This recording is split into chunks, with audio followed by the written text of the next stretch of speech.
बाजपुर के मुंडिया ग्राम से लियाकत अली की पुत्री वधू नेहा परवीन ने चुनाव में जनता के मिले आशीर्वाद के बाद जीत दर्ज की। चुनाव जीतने के बाद प्रधान लियाकत अली ने अपने समर्थकों के साथ चुनाव की जीत का जश्न मनाया।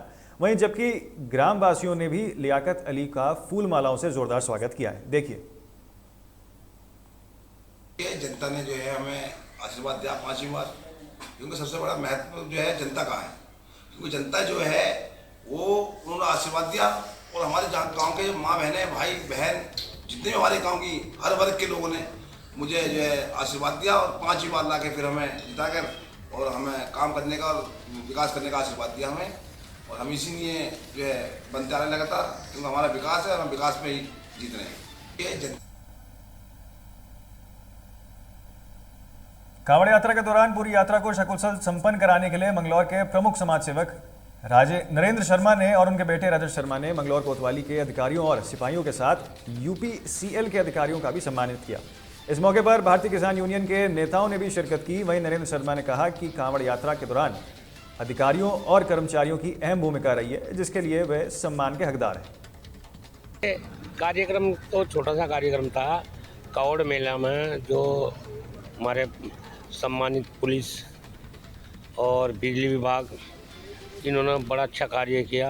उनको और हमारे पत्रकार बंधुओं ने भी तो उन्हें सम्मानित करने के लिए एक छोटा सा प्रोग्राम किया, जो मैं हमेशा ही करता आया, पहले से करता आया। 2-3 साल से तो नहीं हो पाया था, लेकिन हमेशा जो उधर सा मेरा होटल तब भी मैं करता रहा। कांवड़ मेला को समापन कराने में बहुत बड़ा योगदान है, क्योंकि यूपी से सटा बॉर्डर है और इसमें मंगलौर थाना आता है और कोई भी अप्रिय घटना नहीं हुई इस बीच में।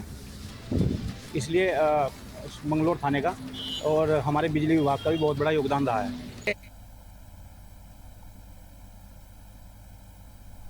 लालकुआ के गोलापार से जीवन चंद्र आर्य ने क्षेत्र पंचायत सदस्य पद पर अपनी शानदार जीत दर्ज की है। वहीं इस सीट से कांग्रेस के धुरंधर नेता इंद्रपाल आर्य भी चुनावी मैदान में थे, लेकिन चुनाव परिणाम में तीसरे स्थान पर वह नजर आए। आपको बता दें कि इंद्रपाल आर्य ने महज 502 वोट मिले, जबकि जीवन चंद्र आर्य को 711 वोट मिले। सूत्रों की माने तो इस सीट पर पाने के लिए कांग्रेस ने एड़ी चोटी तक का जोर लगा दिया, लेकिन उसके बावजूद भी हार का सामना करना पड़ा। सभी को मेरा नमस्कार। मेरे गांव की जीत है, मेरे बहनों भाइयों की और माता बहनों की जीत है और मेरे युवा साथी की जीत है, मेरे सभी ग्रामवासियों की जीत है। मैंने वादे किए हैं 5 साल में पूरा करने का प्रयास करूँगा। जो मेरी जीत में शामिल थे, जो नहीं भी थे, मैं सभी का धन्यवाद आभार व्यक्त करता हूँ। सभी को नमस्कार। सभी को मेरा नमस्कार।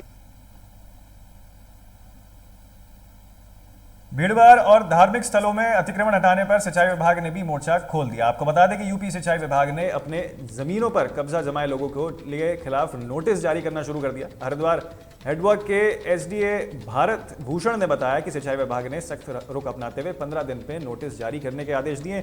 वहीं तय समय में अतिक्रमण हटाने के भी आदेश दिए। अगर ऐसा नहीं होता है तो ध्वस्तीकरण, चालान और मुकदमा की कार्रवाई की जाएगी। हमारी टीम लगातार क्षेत्र में भ्रमण करती है। उसके माध्यम से जो शिकायतें मिलती हैं या अन्य माध्यमों से हमें जो भी शिकायतें प्राप्त होती हैं, उसका निरीक्षण किया जाता है। नोटिस दिए जा रहे हैं। 15 दिवस का समय नोटिस में दिया जा रहा है कि 15 दिवस के अंतर्गत अतिक्रमणकर्ता अपना अतिक्रमण हटा लें, अन्यथा की स्थिति में 15 दिवस के बाद उसमें ध्वस्तीकरण की कार्रवाई माननीय न्यायालय के आदेशों के अनुसार की जाती है। सभी क्षेत्रों में मुख्य रूप से अभी वर्तमान में लालजीवाला में नोटिस दिए जा रहे हैं। अभी 1-2 प्रकरण संज्ञान में आए हैं।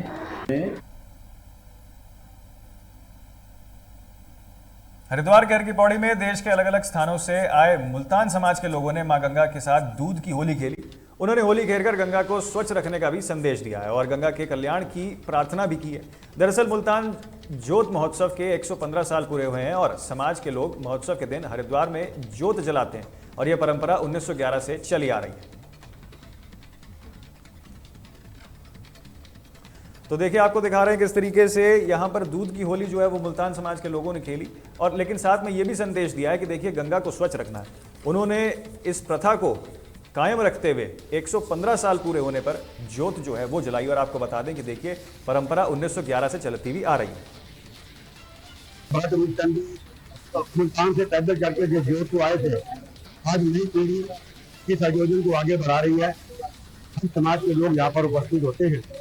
अब आज हमने माँ गंगा से दूध की होली खेली और शाम को भव्य शोभा यात्रा होगी।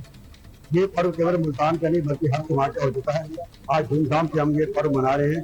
जो लोग अपने साल में नहीं मिलते हैं, तो गंगा करके आके मिलते हैं, उनको बड़ा अच्छा लगता है। हमारे देश के अंदर भी और शांति बनी रहे, एकता और भाईचारे का संदेश ये पर्व बन चुका है। ये माँ गंगा की बड़ी असीम अनुकंपा है।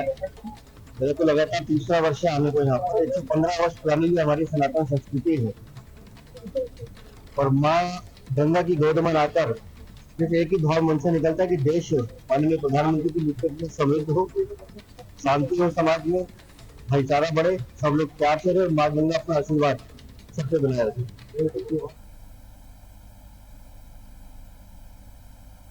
विकासनगर के एक मकान में आग लगने की घटना से महिला की जलकर मौत हो गई।